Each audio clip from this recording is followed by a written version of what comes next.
tumitigil sa pagdamo ng aking anak na si Kailin. Siyempre.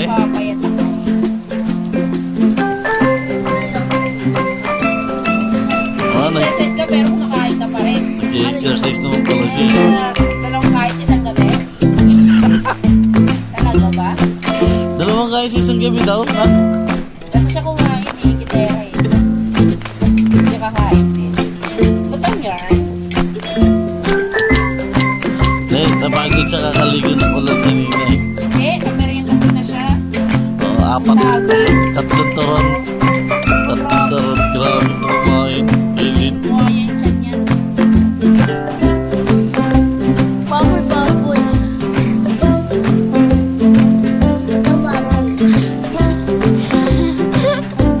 Ano tsura mo? Hindi lang kain. Hindi, magdadahit na yan si Kailin. Magdadahit ka na. Ha? Dadahit ka na? Gusto na tayo eh. Dadahit yan. Kaya pagkain. Ang laki ng bukara. Ang laki ng braso. Hala! Sinubula.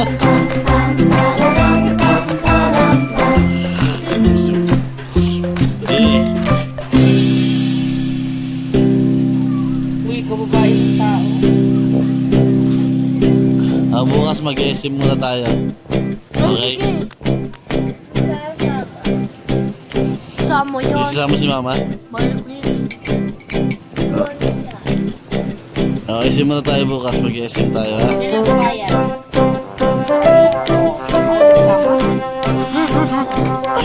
Ano tayo? Tama. Saan tayo? Saan tayo mag-SM? Eileen. Yes. Wala mo pala sa isip mo? Jollibee? SM. Kaya pala sa isip mo bukas.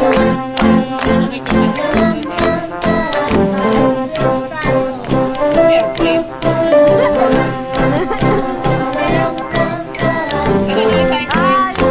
Lalaro.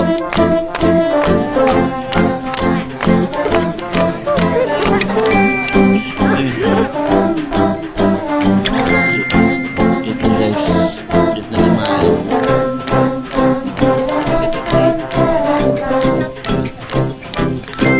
Kumain ba? Natapos ka na? Makain pa yan siya biscuit guys.